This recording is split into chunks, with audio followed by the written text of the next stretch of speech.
Alright, what's poppin', people? Today, I got a little tutorial for y'all.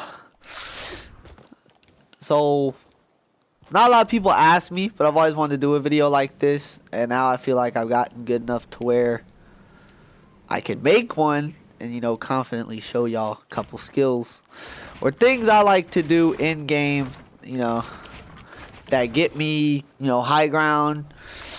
Give me an advantage over the other player, simple stuff like that, catch people off guard, stuff like that.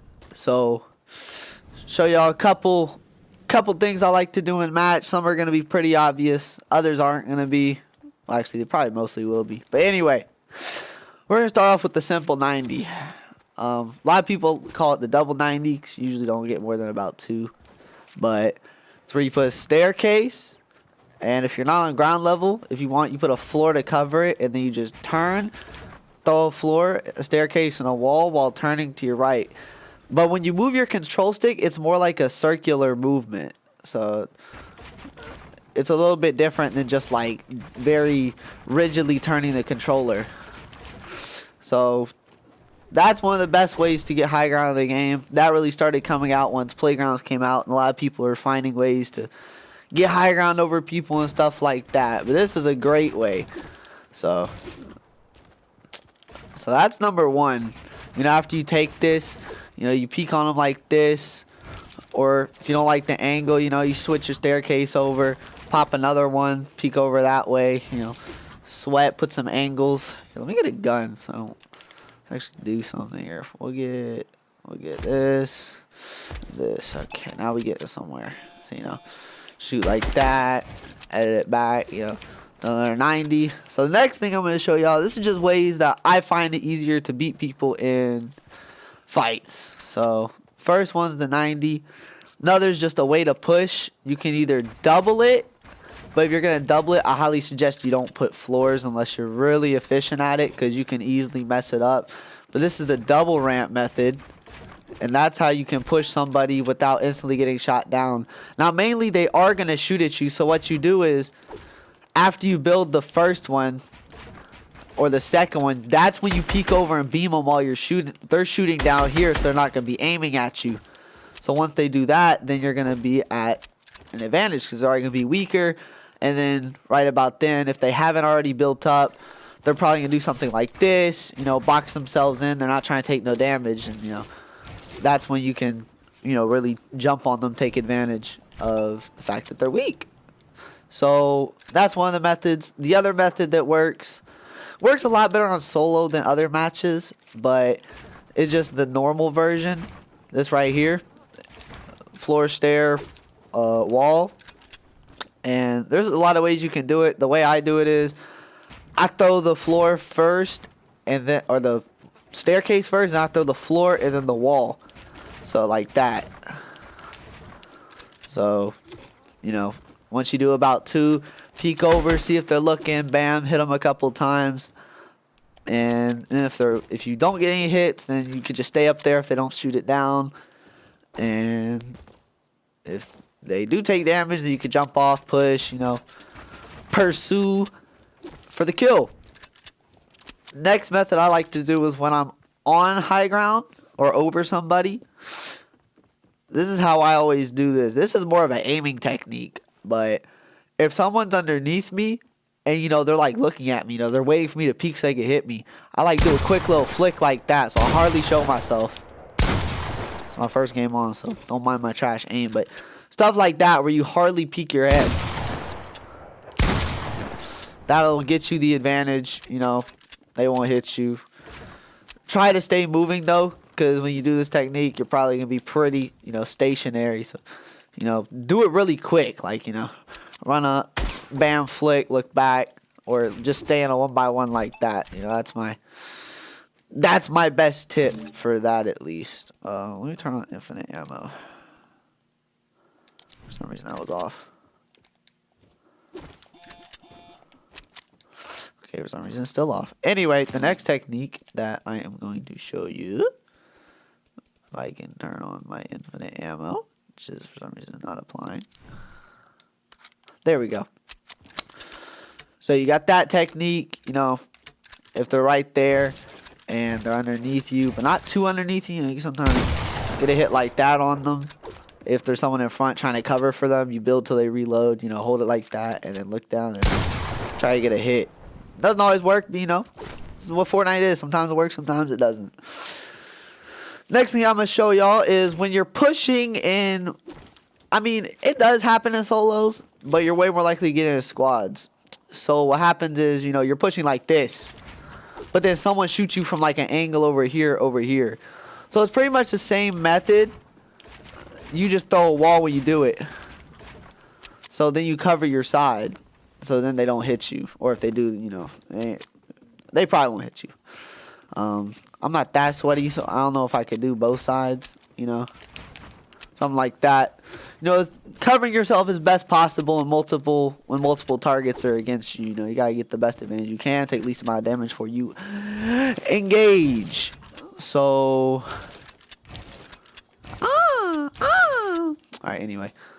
So the next thing that I'm gonna show y'all is here, we'll do this method first. I'll show y'all that method last. This is another one I have.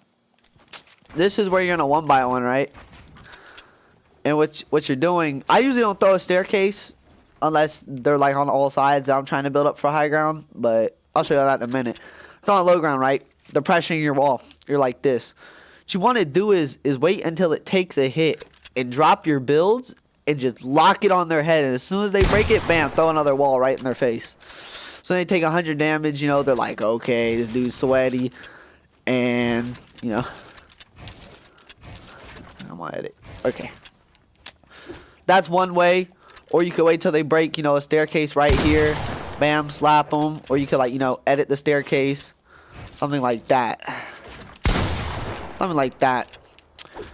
What I like to do is always jump when I'm about to do, like, an edit out a wall on someone. So, like, I always act like I'm going this way, and I'll jump out that way, try to hit them. And that's one of my 1x1. These are mainly 1x1 methods, so when you're under, like, a bunch of pressure.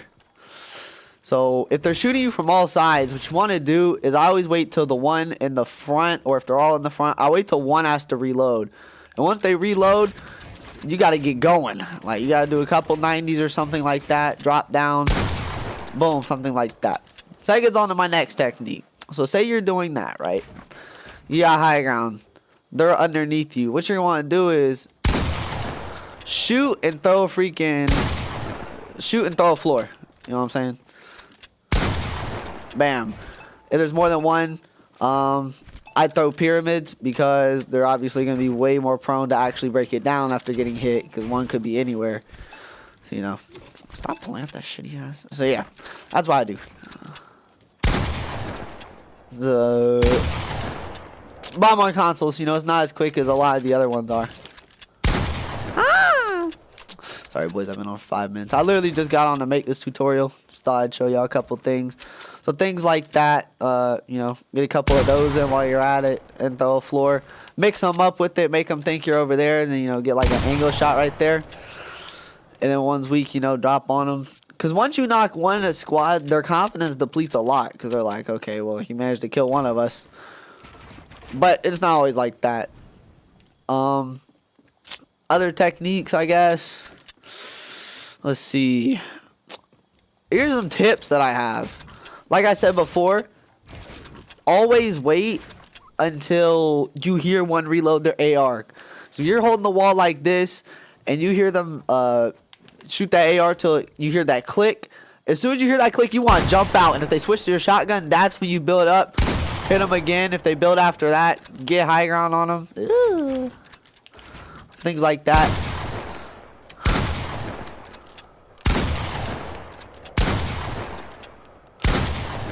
Things like that. You know, something simple. Something that gets her done. So now I'm going to show y'all the settings I play on. So that y'all can have a pretty good understanding of what you need to put yours onto if you want to be pretty good at doing stuff like that. Okay, go to the settings. Here's my settings.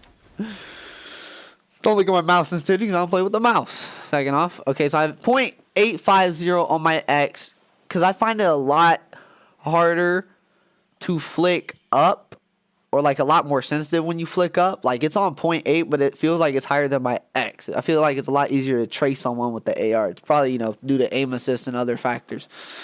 And it's just a lot easier for me to control my thumb left to right than flicking it up. And obviously my Y is lower for the reason that I said. Wireless controller targeting sensitivity. We'll put on that so it looks better. Boom, 0.650. Scope sensitivity, 0.611. These are just various things. Wireless controller building sensitivity, I have it on 1.5. Because on 2, a lot of people like playing on 2. It's more of like a turbo building festival than knowing exactly what I want to do when I play on that high of a thing. I play max on edits because you can just edit a lot quicker. Not that I'm good, because I got on 5 seconds ago and I have not warmed up.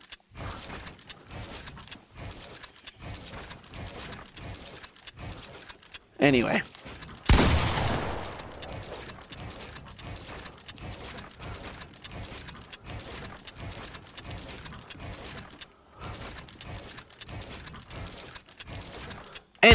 Y'all get the point. So that's why I play like that with high building sensitivity, because I'm able to edit a lot quicker. I know that a lot of people edit faster than me, but this is just how much I play on. Let me see. I show you all the settings. Edit sensitivity on max. I don't think much is after that. Scale of the HUD. I have it a little bit lower than most. I'm gonna turn it down a little bit more. I don't like it on max. I don't think it needs to be that big. You know what guns you have. You know what your health looks like. You're gonna look at it. Have aim assist on, and I turned off edit mode aim assist because it used to do this weird, I don't know how to explain it. It used to like try to act like it knew exactly where I wanted to go. Like I'd be trying to do this, right? I'd try to do that, but instead it would do like this, like it'd do something like that, and I could never edit as fast as I wanted to. So that's why I did that. If you have edit aim assist on and it works for you, then you don't gotta change it. Let y'all know why I do stuff that I do, so you don't call me out for being weird. Regardless. So next, see if there's anything else on the edit list. See, do I have anything else on? Turbo building is on. Edit mode aim assist. I have controller auto run off. Not that it really matters. I just don't like it. Sometimes I'll accidentally click it. I have auto sort consumables to the right. It's right at the start. I know where to go for my mini shields. I just, go right. Builder Pro build immediately. This is something that you should have on. Number one, if you're not playing on Builder Pro, you're not going to be able to build as fast as someone on Builder Pro if you're playing on Combat Pro. I'm sorry to tell you. It's just how it is. I played on Combat Pro for 5 seasons, and as soon as I switched to Builder Pro, I played instantly better. And this is what you want to have on, because instead of, say you're doing this, say you're doing this, right? And then you switch to your wall. You would have to double tap it to get it to go down if you have Builder Pro not build instantly on. So that's why I have it off. And pretty sure that's pretty much everything. I don't think anything else needs to be on. Auto pickup weapons, I have all that off. Auto sort consumables. Controller edit time. I have it down as low as it can go, because it's almost instant edit. It's almost like you're playing on freaking keys. My biggest problem with editing back in my day is that I used to over edit. Don't know if that makes any sense, but see if I get my freaking hand how it's supposed to be. Stop shooting now. Okay. I used to always over edit my stairs. I used to always be like this. I don't know. It's hard to explain. I used to just always over edit. Or I would just straight up miss it because I'd be trying to do it too quick. All you gotta do is just pull that freaking cursor right over that blue, and that's it. You don't have to do no unnecessary flicks. You don't have to do nothing crazy. If you want to edit it this way, you just drag it this way. Well, apparently not. Okay, well, I'm not the best. Never said I was. Just letting y'all know.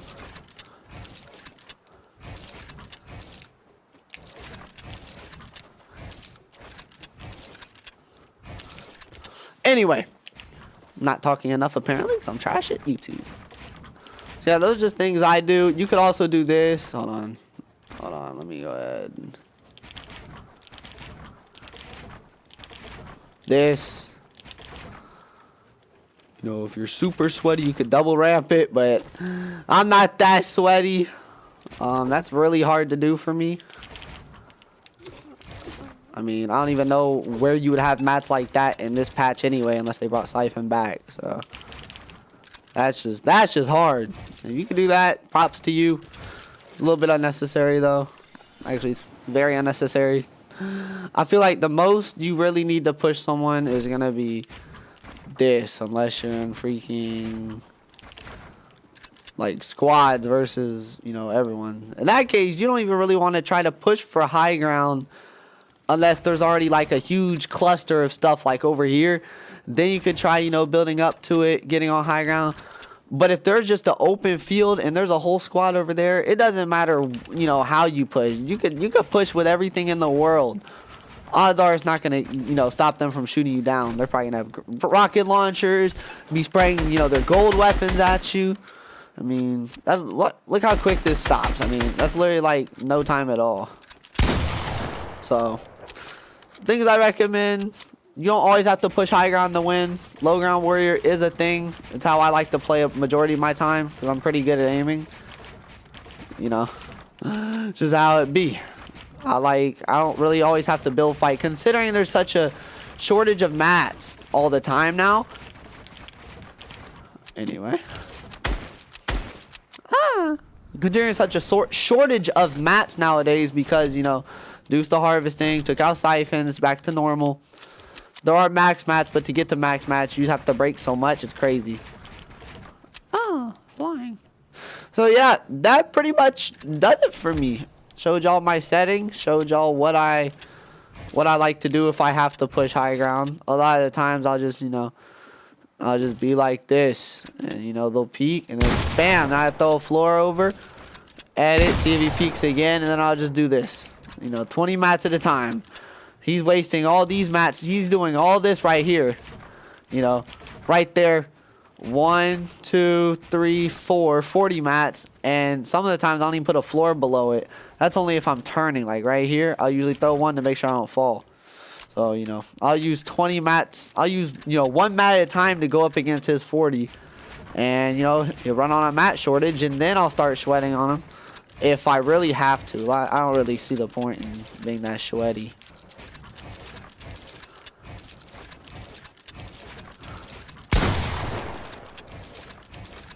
So, that's pretty much gonna do it.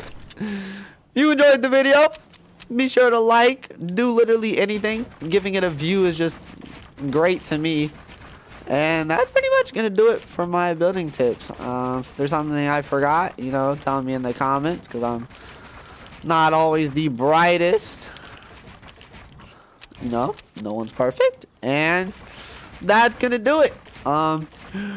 By the way, I have a V-Bucks giveaway. No, I'm playing. See, I don't got no V-Bucks giveaways. I'm a real YouTuber. Ain't nobody giving no V-Bucks away. Anyway, if you enjoyed, sure drop a like. And till next time, I'll catch y'all later.